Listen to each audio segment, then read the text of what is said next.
What's up? I'm Julia. This is Marcus. Aaron, today we're talking about coffee. Coffee. I love coffee. I love coffee. I really, really love coffee. That could be the episode. Just we love coffee. And that's a wrap. That's a wrap. Unfortunately, we don't have coffee. I know, we should. We'll put it in should go post. make some. We'll put it in post. Yeah. What is your favorite type of coffee? The one that comes from ground coffee beans. Ground? You like them already that they ground? put the hot water in, and that turns into that. This guy has like 28 coffee really making machines. Whether I'm feeling super hipstery and I have a lot of time, or whether I just put it on the drip, like I don't discriminate. I like good coffee. I like hipster coffee. I like So you have terrible no coffee. taste. No, I know the differences. Like I don't want like instant coffee. I mean, I'm not an animal, but if it's there, I'll drink it. I literally, this last week, because I didn't have my little coffee making device or whatever I'm staying in an RV for a minute, doing a little traveling, and I made instant coffee because I needed coffee. It's like diner coffee. Yeah, it's not that bad. Exactly. Yeah, you get it. Coffee, I know that. I have that taste in my mouth after you said that. Like the burnt coffee That's the only time I get cream and sugar. Is like if it's like But even instant coffee, no cream and sugar, just black coffee. Instant coffee's pretty good if you find the right one. Yeah.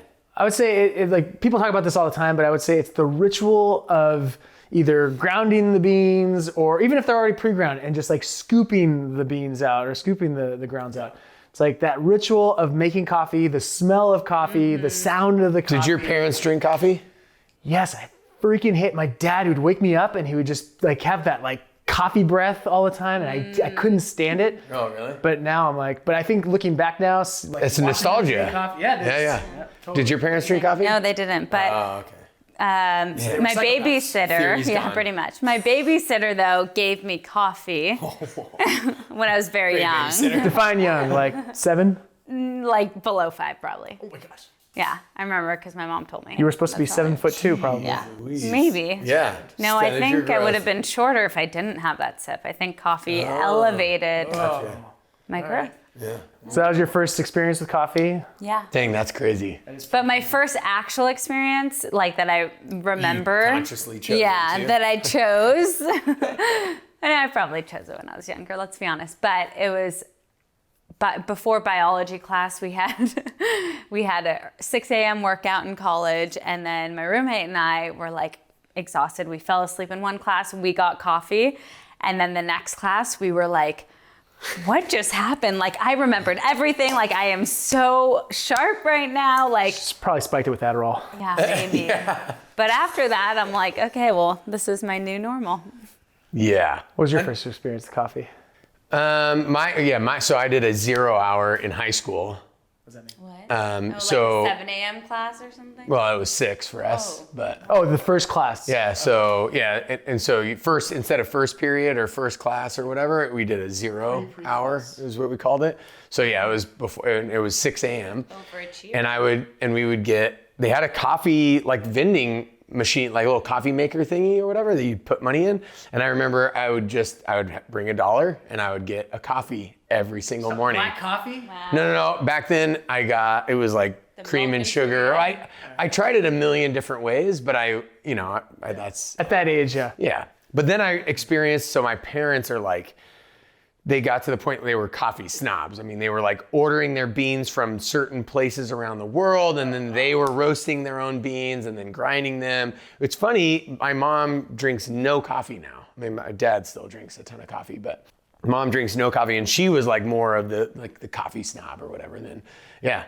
And so I just grew up with it, and yeah. So once you find out that coffee can taste good just as coffee, all bets are off. A lot of people haven't figured that out. Yeah. So. Well, I think a lot of people just don't like coffee. They just want another way to get sugar and cream or sugar and fat into their body. Yeah. Like, cause I like sugar and fat too, don't get me wrong, but that's not the way to do it. Do you remember, I'd love to hear what your favorite type of coffee is, but do you remember your first pour over? Like the first time you had like a super hipster $6 cup of like just coffee, like not frappa whatever, but just Frappa like a whatever. Oh, my most memorable one was when we were in LA with Sam Pogue. demi-tasse. Yeah. My favorite common place. It's Where? in downtown. There's a few of them. There's one in West. No, it wasn't the demi-tasse one. That was good too. It was Yeah, the bubbling that went up.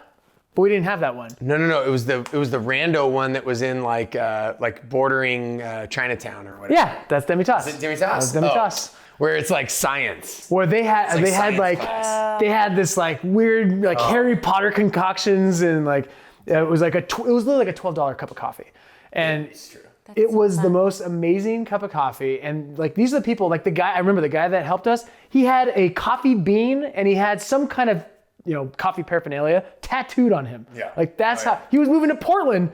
And he was going to be working as a barista somewhere. Like that's how hardcore this place was. Yeah. Oh yeah. But the was flavor. like- I'm going there right after this. You hear this all the time, and it's kind of how people are with wines, where it's like, oh, it's earthy, it's oaky, whatever. But you see that with coffees, but you're always like, yeah, it tastes like coffee. That was the first time where it was like, oh, I could totally taste the caramel, cashew, orange notes on that one.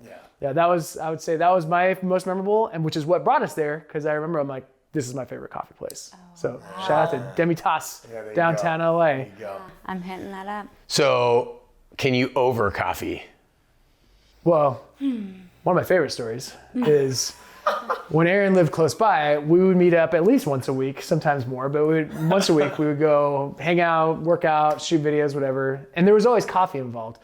And he comes over and he's got like a freaking big gulp size coffee to go cup full of coffee. Always a ceramic cup. always- Always an open top ceramic. It was like a 1980s Gatorade bottle. It was my so gosh. big. It was this huge coffee cup. He takes it in my car and we're driving to get coffee. Like that was the goal of our mission, was getting coffee. And he had this thing full of coffee and he's drinking it. And I mean, as soon as we get there, I'm like, how are you gonna drink more coffee? And he did it like a champ. It didn't even faze him. It was like the first coffee was like a fake, it was like a coffee warm up. I could easily, if a pot of coffee was double the size of a pot of coffee, right, which is 12 cups, like actual cups or whatever, I could easily drink the entire double-sized pot of coffee. I've never met anybody that makes as big a pot of coffee for one or two people. He only knows a pot of coffee or no coffee. There's no in between. This guy knows me and makes a half a pot of coffee. Who does that? He's not even friend. He became, yeah. There's like five cups of coffee in that. But yes, can you over coffee? Yeah, can you? Like Let's talk from a physiological. biological level. Yeah.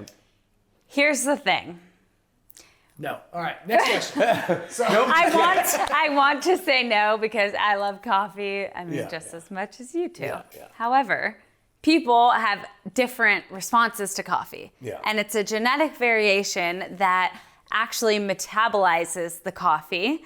And you either have a fast ability, which I'm sure you have, or you have a slow ability. So the people that have a slow ability to metabolize the coffee, they are the ones who have a little bit of caffeine and are jittery or anxious. So is it caffeine in particular? Like they're just not caffeine good in at metabolizing? Yes, Okay. exactly. And any toxin in general, it's all the same. Not that coffee's a toxin. Like alcohol, coffee, or caffeine? Yeah. So chances are if you metabolize one quick, you'll metabolize the other quick as well. Yeah. That's another episode. Yes. So basically, So it's basically the Got answer is alcohol? yes. Got wine? We can do a wine tasting. I guess. so someone who metabolizes it slower. So that's a genetic weakness, and they should. No, you cannot put it that way. It is a genetic difference. Variation.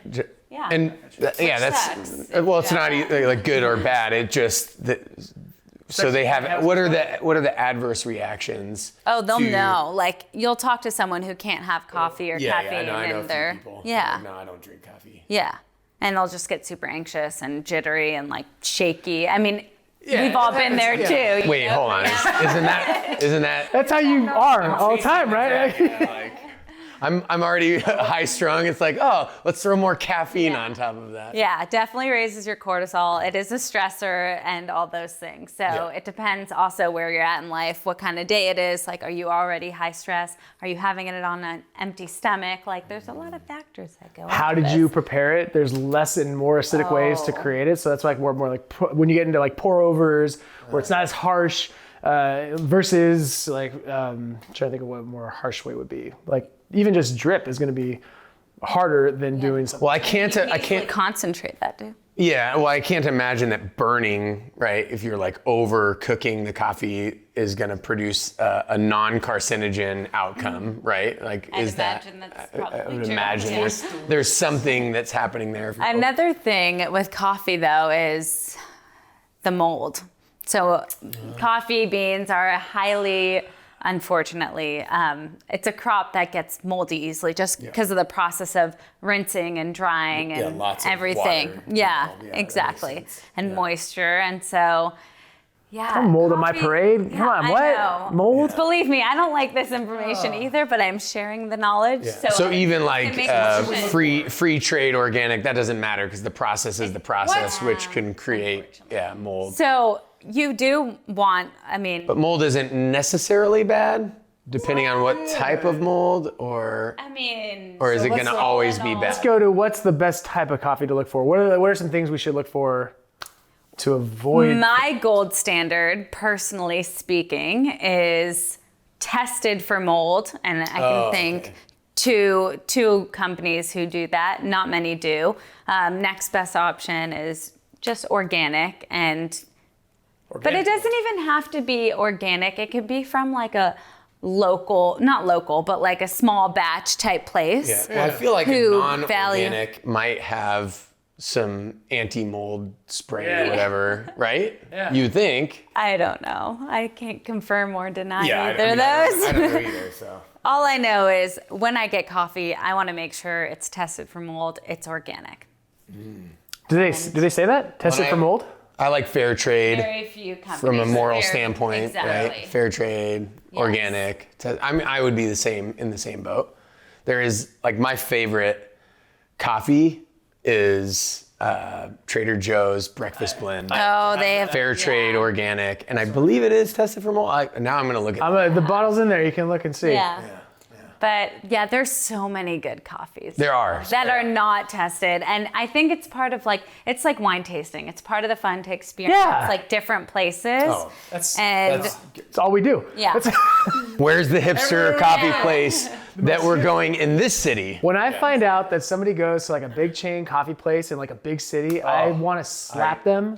No, Across I literally cry.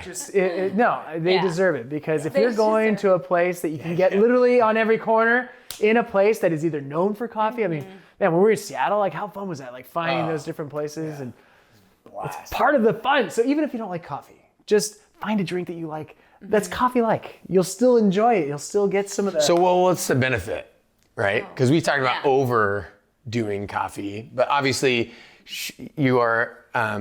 And I don't want to keep using the word cyborg, but you are very disciplined, right? Monster. A very disciplined, and you do a great job of like building good healthy habits and stuff like that around nutrition and things that you're imbibing as well as what you're doing, like exercise-wise or whatever. So what are some benefits? Benefits of having. Why should we use Why do coffee? I want to kick that one cup back? Yeah. Well, since we are on If the we can topic of metabolize it. one, it's packed with antioxidants. There has been research showing, and this it's is in the mold. new research. Yeah, maybe new research showing if anyone who's listening is into fasting, that it can help actually activate autophagy, which is cellular repair. So antioxidants, cellular repair, and then from a performance standpoint, you can actually increase your fatty acid oxidation, so your body's ability to burn fat.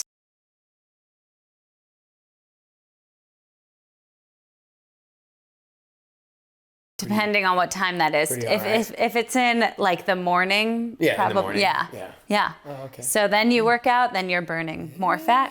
than you would. Sounds like a win. That sounds like another win. Yeah. Give me another win. Yeah. I know That was from a 3 straight- antioxidants in there. Yeah. So those, yeah. And then So what are antioxidants? I think that's like a huge misnomer. Like people see, which, well, is that a bad thing? Is that a good thing? Don't I Yes. want oxygen? both and.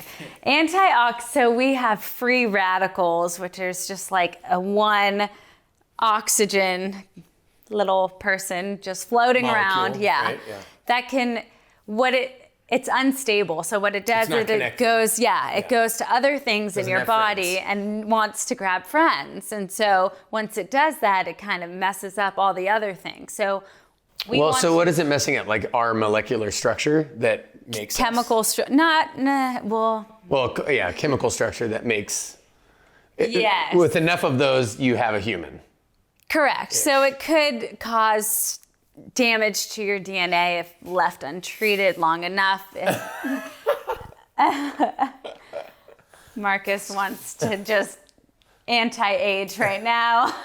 Yeah. Anyway, what it does is just kind of binds to that one oxygen and makes it less harmful. Yeah. And how Stable. cool is that? More stable, yeah.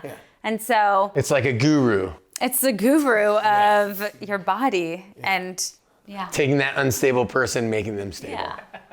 yeah. We all need one of those in our life. So what you're saying, what I heard from when we started was you should drink coffee. That's what I've heard. Yes. More coffee. You should drink coffee unless you can't. Unless you can't. Even then, you should. And then there's also which is a whole conversation for another day, but how it influences your hormones as a female. And we'll leave it at that. Yeah. And can continue later. Ooh, I would be interested in that. Does it do anything for males? Hormonally, like it's doing for females? Not like it's doing for females, but maybe. Yeah. Depending. All this talk literally makes me want more coffee. So what is your favorite coffee? We're going to go have coffee. Leave your favorite coffee in the comments, and if we are in the area, we're going to go check it out, and we will shout you out because we're always looking for more. Thanks for joining us today, and we will see you next time.